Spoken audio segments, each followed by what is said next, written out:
Assalamualaikum warahmatullahi wabarakatuh.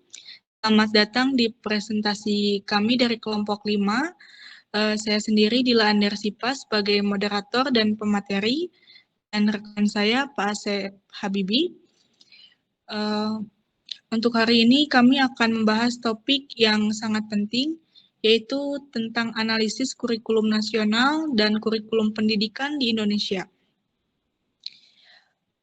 Kita akan membahas berbagai aspek kurikulum nasional, bagaimana kurikulum tersebut diterapkan di Indonesia, serta tantangan dan peluang yang ada.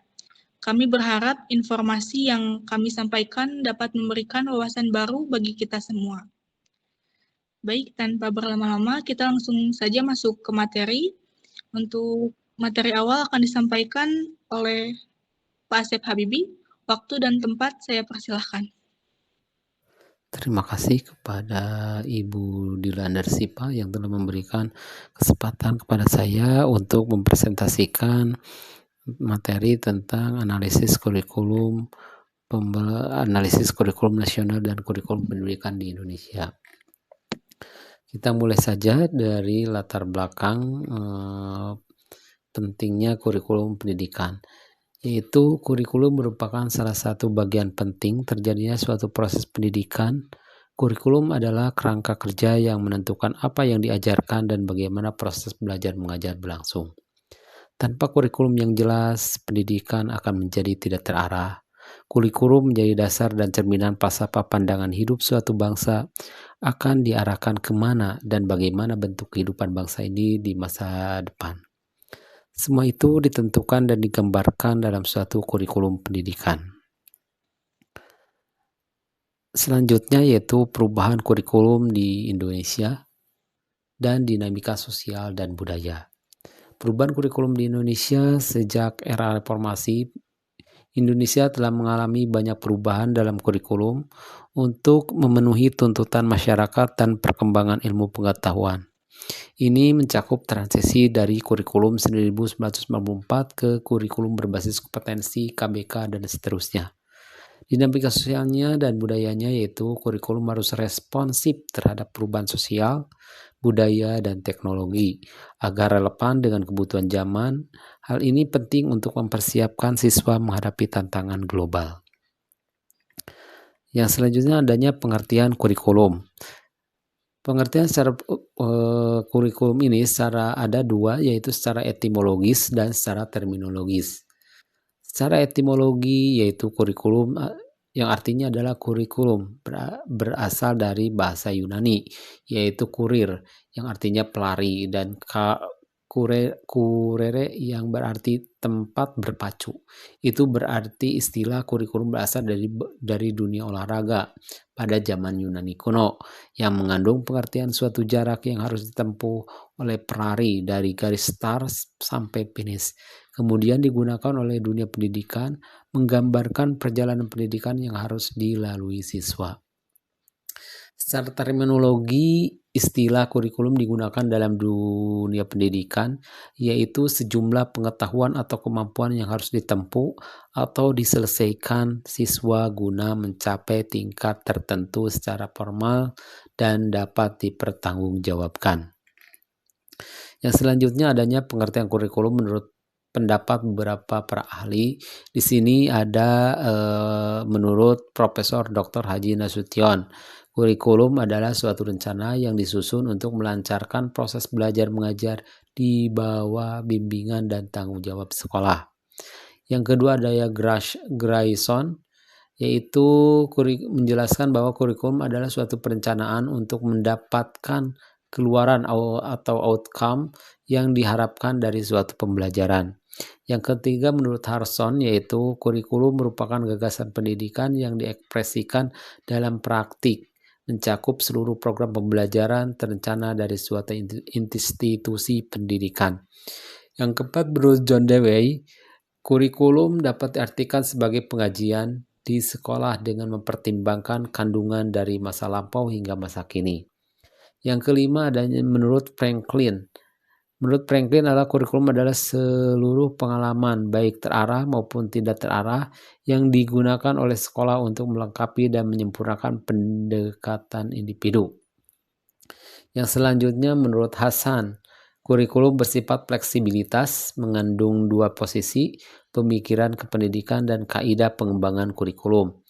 Yang ketujuh adanya menurut Hildataba, yaitu kurikulum sebagai plan for learning, yakni suatu yang direncanakan untuk dipelajari oleh siswa. Menurut Saylor, G. Galen, dan William, kurikulum adalah keseluruhan usaha sekolah untuk mempengaruhi belajar baik yang berlangsung di kelas, di halaman, maupun di luar sekolah. Menurut B. Ragan, kurikulum adalah suatu pengalaman anak di bawah tanggung jawab sekolah. Dan menurut Sudijarto, kurikulum adalah segala pengalaman dari kegiatan belajar yang direncanakan dan diorganisir untuk diatasi oleh siswa atau mahasiswa untuk mencapai tujuan pendidikan yang telah ditetapkan. Kelebihan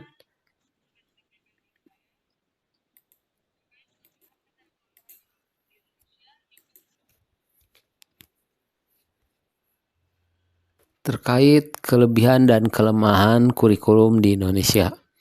Yang pertama adanya kurikulum 1984, yaitu kelebihannya pendekatan CBSA, yaitu cara belajar siswa aktif, memberikan kesempatan bagi siswa untuk terlibat aktif dalam proses belajar, meningkatkan motivasi dan pemahaman. Yang selanjutnya adanya kelemahan, implementasi yang sulit di beberapa sekolah seringkali menyebabkan suasana kelas yang gaduh dan kurang terarah. Yang kedua adanya kurikulum 1994.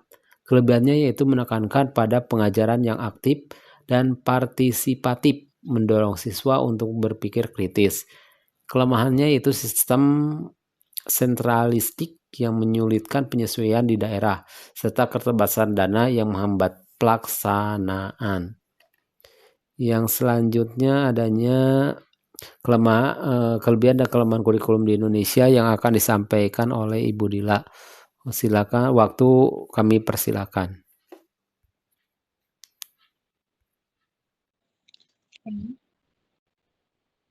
Baik, terima kasih Pak Asif atas pemaparan materinya. Untuk materi selanjutnya akan disampaikan oleh saya terkait kelebihan dan kelemahan kurikulum di Indonesia. Yang ketiga, yaitu kurikulum berbasis kompetensi 2004. Untuk latar belakangnya, diperkenalkan sebagai respons terhadap suatu reformasi pendidikan bertujuan untuk meningkatkan kualitas pendidikan. Kurikulum ini berfokus dalam mengembangkan kompetensi siswa dalam berbagai aspek, termasuk pengetahuan, keterampilan, dan sikap. Untuk kelebihannya sendiri yaitu memberikan otonomi kepada sekolah untuk menyusun silabus sesuai kebutuhan lokal, memungkinkan penyesuaian yang lebih baik. Untuk kelemahannya yaitu perubahan yang sering pada indikator dan kompetensi membuat guru itu kesulitan dalam merancang pembelajaran yang berkelanjutan. Baik, untuk kelebihan dan kekurangan kurikulum yang keempat, yaitu kurikulum tingkat satuan pendidikan atau KTSP 2006. KTSP sendiri adalah kurikulum operasional yang disusun oleh masing-masing suatu pendidikan yang memberikan kebebasan kepada sekolah untuk mengembangkan kurikulum sesuai dengan karakteristik siswa dan daerah tersebut.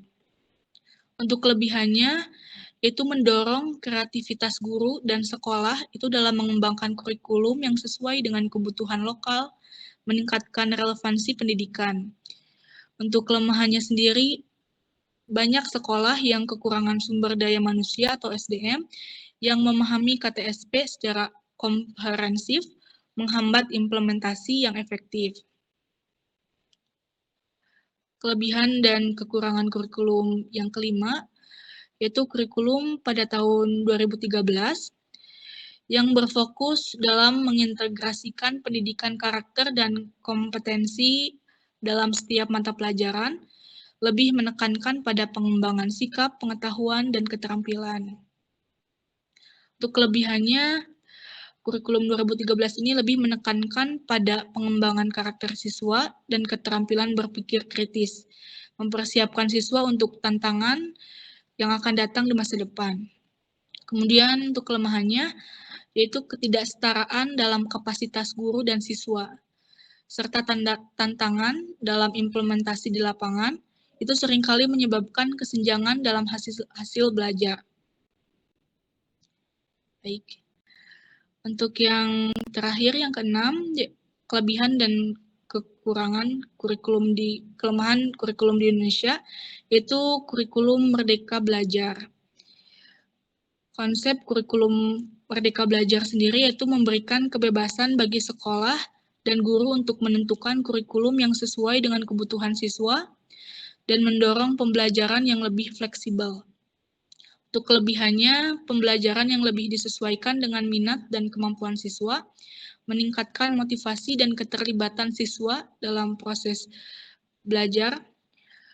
Untuk kekurangannya, mengurangi standarisasi pendidikan yang dapat menyebabkan ketidakpastian dalam penilaian hasil belajar dan kesulitan dalam membandingkan kualitas pendidikan antar sekolah. Baik, untuk selanjutnya yaitu ada saran. Untuk saran yang pertama yaitu untuk pelatihan guru.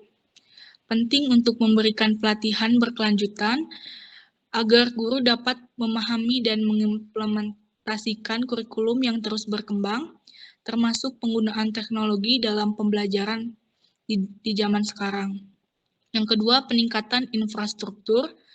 Ini juga tidak kalah penting karena ini memperhatikan pemerataan kualitas pendidikan di seluruh daerah, terutama di daerah terpencil dengan penyediaan fasilitas yang memadai seperti akses internet dan ruang belajar yang nyaman. Dan untuk slide selanjutnya, untuk pembahasan terakhir yaitu kesimpulan dari materi analisis kurikulum nasional dan kurikulum pendidikan di Indonesia. Kurikulum pendidikan di Indonesia telah mengalami perkembangan yang signifikan dari masa ke masa. Itu dimulai dengan kurikulum 1947 hingga implementasi kurikulum Merdeka saat ini. Perkembangan kurikulum di Indonesia telah beradaptasi dengan dinamika sosial dan kebutuhan global yang mencerminkan perubahan dalam masyarakat dan teknologi. Tujuan kurikulum nasional itu menghasilkan generasi yang cerdas, berkarakter, dan siap menghadapi tantangan dunia. Dengan penekanan pada pengembangan kompetensi dan karakter, jadi kelebihan fleksibilitas ini dalam penyesuaian kurikulum dan fokus pada pengembangan karakter siswa, itu akan memberikan peluang bagi siswa untuk berkembang sesuai dengan potensi mereka.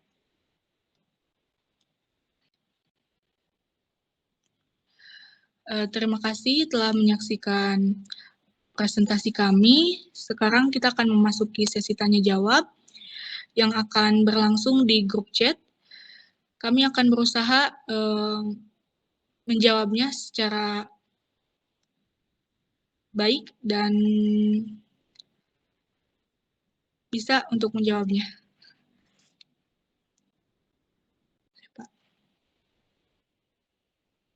Baiklah, kita sudah sampai di penghujung sesi presentasi hari ini. Terima kasih banyak atas perhatian Anda. Kami berharap informasi yang kami sampaikan bermanfaat dan menambah pengetahuan tentang kurikulum pendidikan di Indonesia saat ini. Kami juga ingin meminta maaf jika ada hal-hal yang kurang berkenan selama presentasi ini. Masukan dan kritik yang membangun sangat kami hargai. Terima kasih sekali lagi atas partisipasi. Sampai jumpa di kesempatan berikutnya. Assalamualaikum warahmatullahi wabarakatuh.